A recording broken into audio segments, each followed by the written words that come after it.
Baik, sebelumnya Assalamualaikum warahmatullahi wabarakatuh. Waalaikumsalam warahmatullahi wabarakatuh. Selamat pagi semuanya. Pagi Pak. Gimana kabarnya hari ini? Alhamdulillah. Alhamdulillah. Kok lemes semua ini, belum sarapan? Apa memang kenapa ini Pak? Lemes. Belum sarapan. Sarapan. Ya, di sini sarapan lah ya. Oke. Sebelum kita lakukan proses konseling kelompok hari ini, alangkah baiknya kita kenalan dulu ya. Bapak belum kenal kalian. Kalau Anda kenal saya ya? Sudah. Alhamdulillah. Baik, kenalan dulu dari siapa ini? Dari Mbaknya, monggo. Iya, perkenalkan nama saya Rina Sedia Pak. Biasa dipanggil Ina. Saya dari Mojoagung, Jombang. Mojoagung, Jombang sini aja ya. Iya. Oke, baik, selanjutnya Mbaknya. Kenalkan, nama saya Eli Nuraisa Pak. Biasa dipanggil Eli. Saya dari Megalu, Jombang. Jombang juga. Megalu itu sama kota sebelah mana? Itu barat. Jombang Barat. Jombang Barat. Oke, selanjutnya Mbaknya. Baik, perkenalkan nama saya Anis Fauzia, biasa dipanggil Anis. Kebetulan di sini saya berdomisili Jombang karena asal saya dari Riau. Jauh nih ya. Kok bisa sampai sini, Pak? Ya, pengen aja nyoba-nyoba hal baru. Nyoba-nyoba hal baru. Ya. Bisa gitu ya. Baik. Terus di sini sama saudara? Enggak, sendiri. Sendiri. Loh, ngekos? Di asrama Undar, Pak. Ada asramanya ya, Undar. Itu baik. Selanjutnya, Mbaknya? Perkenalan Pak, nama saya Rian Kita, biasa dipanggil Kita. Asal saya dari Kecamatan Jombang, Kabupaten Jombang. Jombang sini juga. Oke, selanjutnya Mbaknya? Kalau nama saya Ruli Fatmawati, alamat saya di Mojoagung. Saat ini sedang kuliah di Universitas Darul Jombang. Tapi mahasiswa semua ya? Iya, Pak. Satu Undar juga semua. Iya. Ini satu desa sama.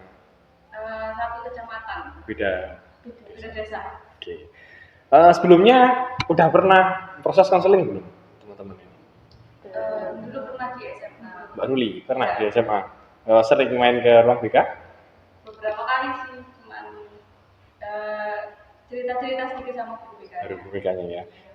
Oke, karena ini baru Mbak Ruli aja saya jelaskan ya terkait apa itu konseling. Jadi kan gini kita bareng-bareng ya, ini namanya konseling kelompok. Jadi di dalam konseling itu ada asas-asas yang harus kita sepakati ya sebelum kita lakukan. Salah satunya adalah asas kerahasiaan. Jadi apapun yang diceritakan atau info yang didapat hari ini terkait teman jenengan ya, kalau bisa selesai di sini saja, jangan sampai dibawa ke selain yang di luar, maksudnya selain yang di ruangan ini atau di luar ruangan. Jadi misalnya sudah keluar dari sini, itu nggak ada lagi, ternyata Mbak Ruli itu seperti ini, Mbak Vita itu seperti ini, nggak seperti itu ya. Oke, sepakat sebelumnya? Iya, Pak. Sepakat ya. Baik. Terus kira-kira konseling ini akan dilaksanakan berapa menit? Ini enaknya berapa menit nih? Setengah jam cukup? Insya Allah cukup, Pak. Cukup ya. Oke, karena ini juga saya ada janjian tadi, jadi paling enggak nanti setengah, ya 40 menit lagi lah. Saya juga persiapan juga ya. Setengah jam cukup, oke? Cukup, oke, baik. Jadi ini gini, saya jelaskan dulu tentang konseling kelompok ya. Nanti di sini monggo mau cerita silahkan dari satu persatu ya. Jadi nggak secara umum juga, karena kan ini keterbatasan waktu ya. Jadi nanti monggo dijelaskan dulu apa namanya yang diceritain apa. Seperti itu. Nanti kalau misalnya kok dari ke 5 teman-teman ini punya masalah yang sama, ya nanti kita ulas seperti itu. Ini dari siapa dulu nih kira-kira yang mau cerita? Mimah duluan, langsung Mbak Ruli. Oke, nanti urut gini ya? Iya, Pak. Oke, baik. Monggo Mbak Ruli. Saya itu susah sebenarnya Pak. Iya. Saya kan di rumah kan cuma saya 2 bersaudara. Iya. Baik. Kakak saya itu udah menikah, tinggal saya aja di rumah sama orang tua. Tapi saya rasanya itu orang tua saya itu kayak nggak pernah merasa bangga gitu sama saya. Setiap nilai saya, kadang nilai saya itu turun sedikit, mereka itu langsung kayak itu lihat anak tetangga dia bisa gitu. Padahal saya udah belajar siang, malam kayak gitu, tapi tetap aja selalu dibeda-bedakan sama anak tetangga. Jadi itu sih keresahan saya, kayak menganggap orang tua saya itu sayang nggak sama saya. Baik, berpikirnya kayak kok dibandingin terus gitu, Iya. sakit pasti ya. Itu maksudnya dari dulu, maksudnya dari kecil gitu atau baru belum lama ini? Dulu waktu kecil kan dibandingin sama kakak. Iya. Kakak kan udah menikah, jadi sekarang sama Oh, anak. ganti yang lain. Iya. Oh gitu, baik.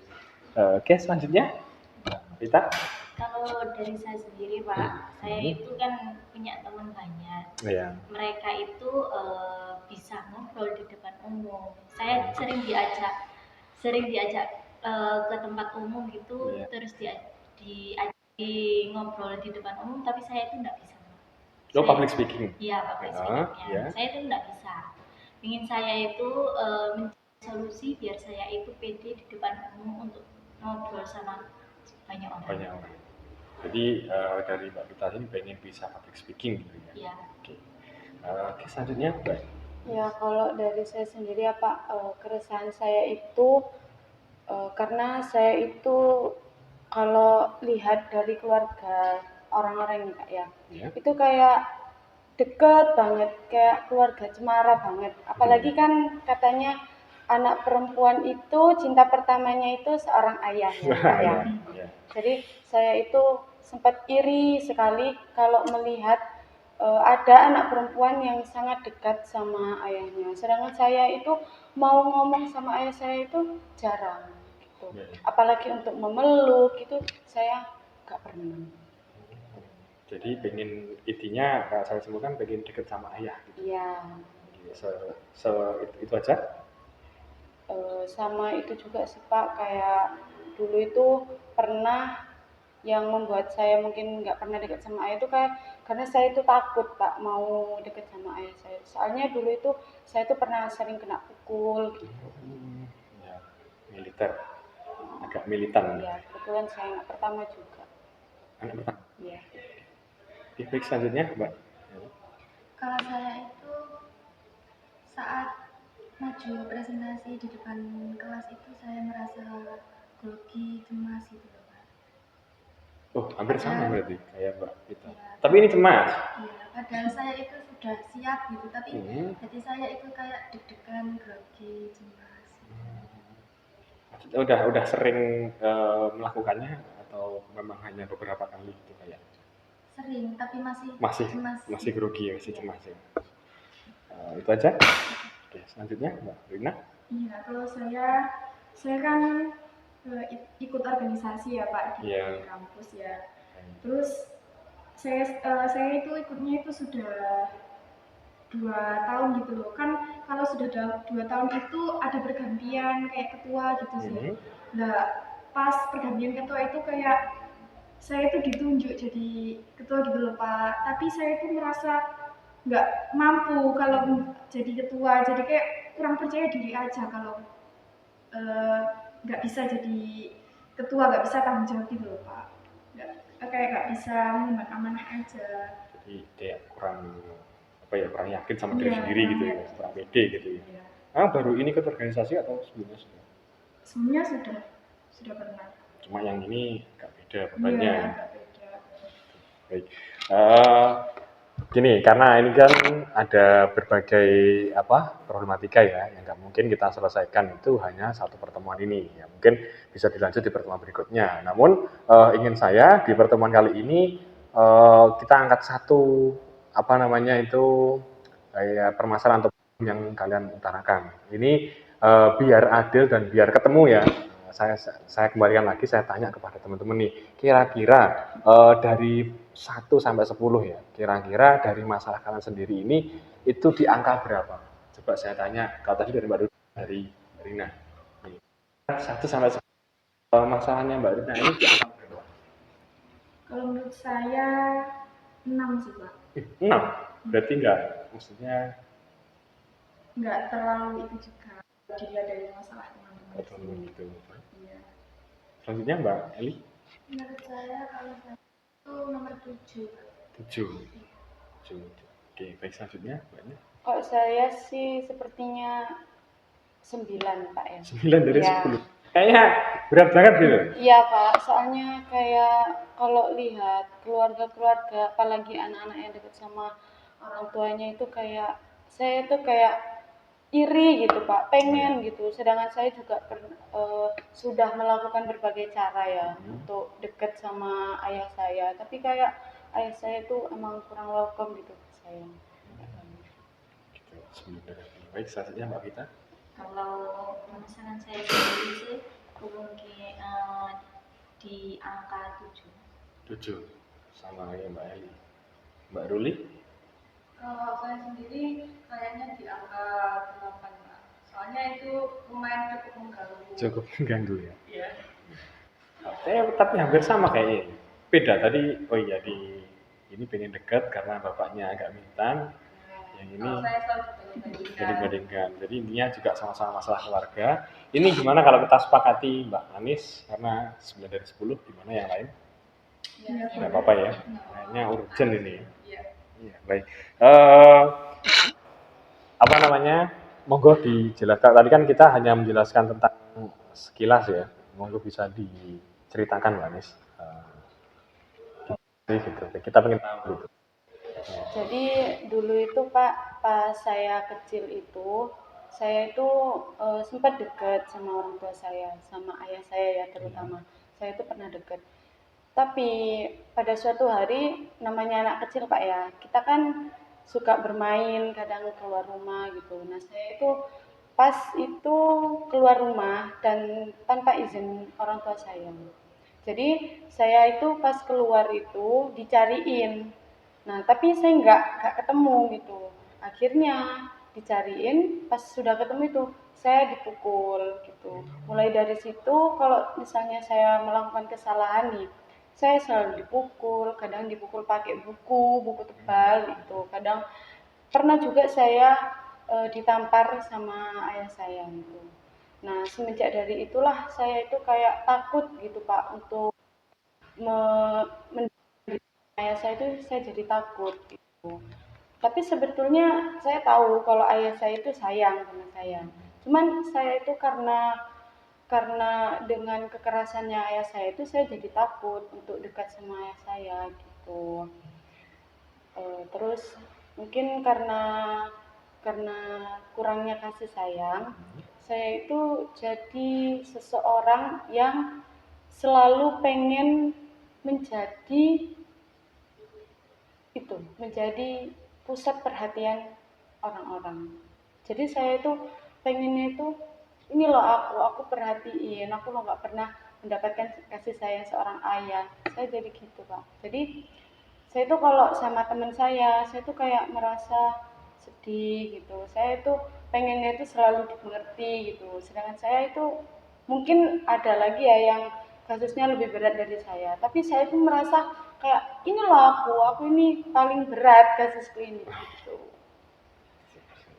Jadi mungkin saya kesini datangnya buat minta saran atau bisa dikasih solusi gimana saya itu harus menjalankan kasus-kasus ini seperti apa.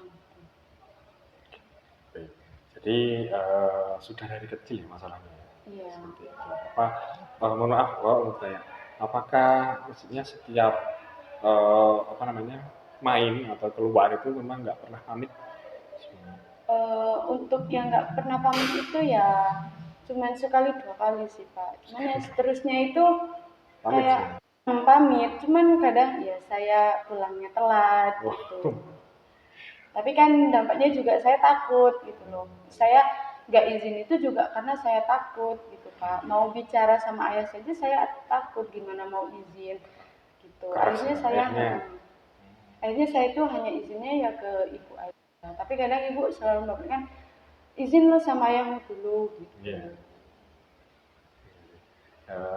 Saya paham ya apa yang Mbak Anis rasakan, apalagi Mbak Anis kan anak cewek ya, pasti saya pun kalau jadi seorang ayah mungkin ya akan protektif juga sama anak perempuan karena itu juga cinta kedua setelah istri ya mungkin ya. Tapi ya gimana ya, kalau terlalu overprotective juga kan Mbak Anis juga merasakan nggak enak kan, nggak nyaman gitu ya. Baik, kalau dari tanggapan teman-teman mungkin ingin menanggapi dari masalahnya Mbak Anis. Ruli mungkin. Mungkin kalau saya kan tadi barusan mendengar ditanya Mbak Anis. Kalau menurut saya itu sebenarnya memang benar, ayahnya Mbak Anis itu sayang sama Mbak Anis, cuman mungkin memang caranya yang salah. Kadang-kadang kan juga ada, kalau saya itu masalah kayak gengsi yang di waktu kecil itu nggak bisa mengungkapkan rasa sayangnya sampai besar bahwa ya susah juga sih. Jadi saya itu bingung Mbak, kayak saya itu harus gimana, sedangkan berbagai cara ya ini sudah saya lakukan, apalagi saya ini udah kuliah ya, jadi saya tuh punya perasaan pengen deket gitu, jadi saya tuh pernah telepon, terus saya tuh pernah mencoba kayak sok dekat lah sama ya saya, tapi kadang respon beliau itu gak enak gitu loh Mbak. Jadi saya tuh kayak ya udahlah gitu. Jadi menurut Mbak Ruli gimana?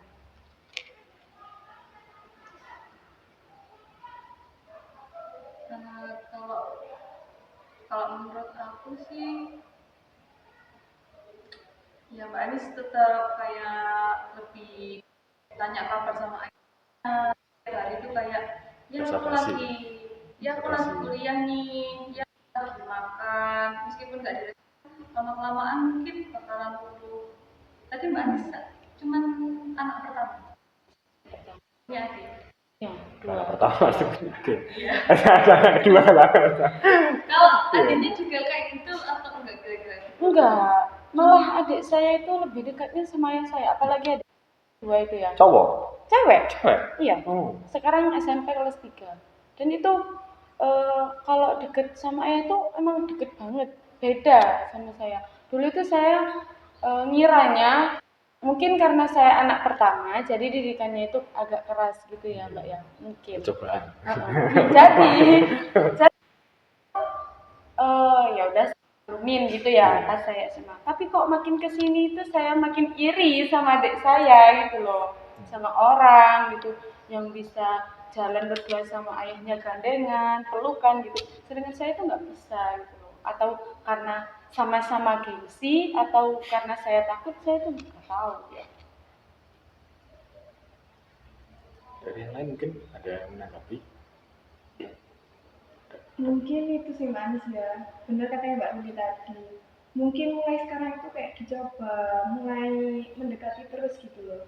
Kayak ngasih perhatian, terus misal kalau liburan ya, liburan kan jelas Mbak Anis pulang. Iya. Pulang kayak tiba-tiba kayak bukan SKSD ya, kayak kan soalnya ya, kayak tiba-tiba kayak bikinin apa gitu, terus ajak ngobrol, bikin kopi yang di rumah, kopi kayak ajak ngobrol biar suasana itu tambah cair gitu loh. Gitu sih kalau. Berarti dimulai dari saya dulu ya. Iya. Mungkin. Tapi sulit kayaknya kalau cewek itu biasanya kalau iya, soalnya gengsinya juga. Iya sih. Terus mungkin ada lagi dari teman-teman menambahkan, ada pengalaman mungkin saudara atau mungkin saya pribadi ini gitu mungkin. Mbak Eli, Mbak Vita. Oke. Gitu tadi sudah ada masukan dari Mbak Ruli sama Mbak Rina ya. Terus kalau boleh saya ambil ya, mungkin kalau saya ini ya, kalau dari jadi seorang ayah, mungkin kalau posisinya itu jadi seorang ayah, pertama mungkin kayak didikannya emang harus keras ya. Itu apalagi kalau udah dikasih kepercayaan sama orang tua, terus ya mungkin ada rasa khawatir gitu. Sebenarnya kalau dari saya itu mungkin ayahmu itu cemburu, mungkin dari saya. Jadi kayak kalau misalnya ojo gitu, tapi tadi seperti kata Mbak Anis ya, gengsi sama gengsi ya.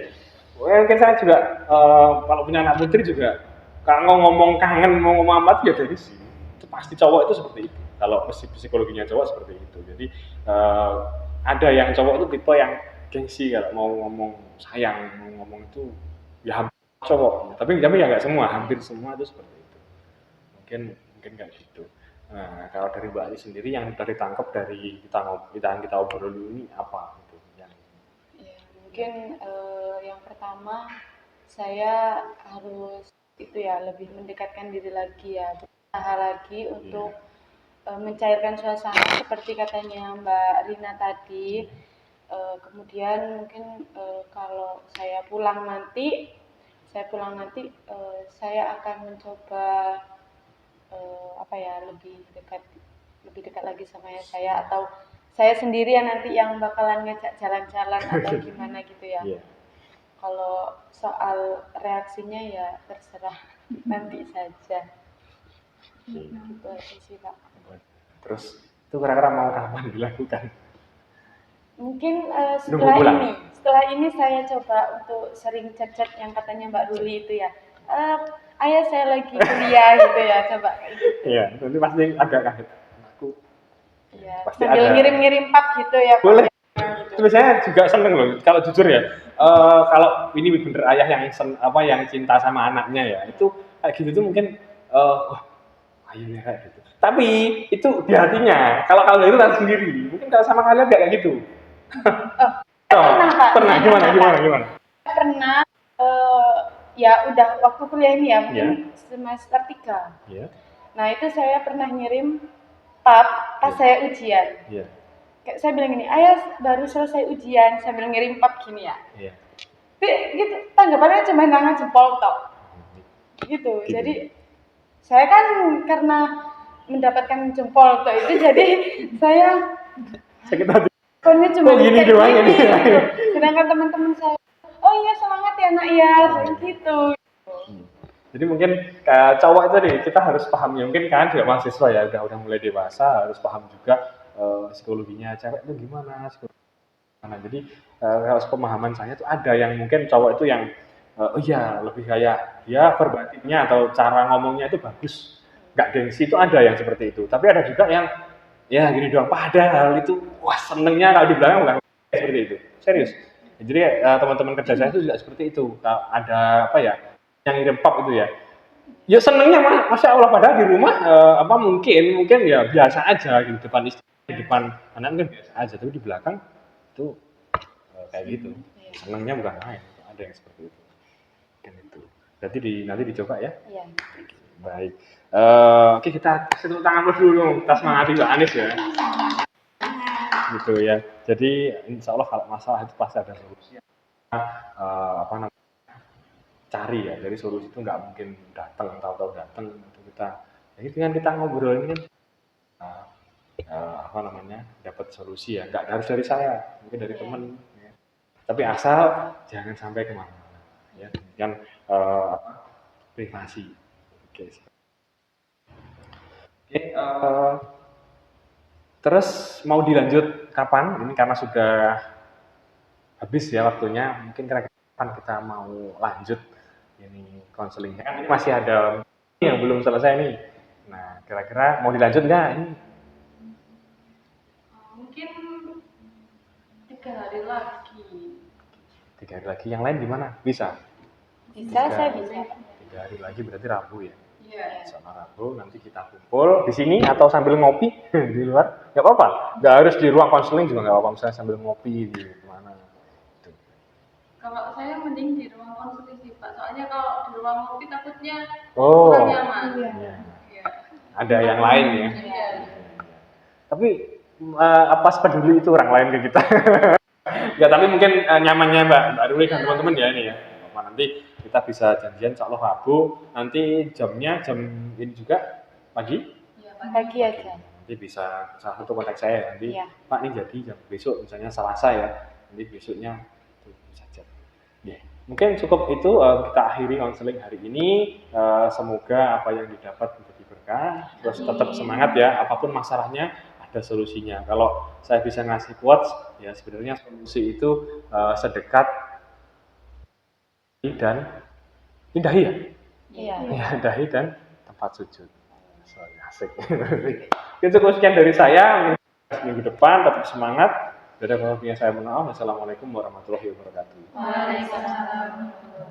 Terima kasih ya Pak. Iya, sama-sama. Ya, sampai ketemu minggu depan.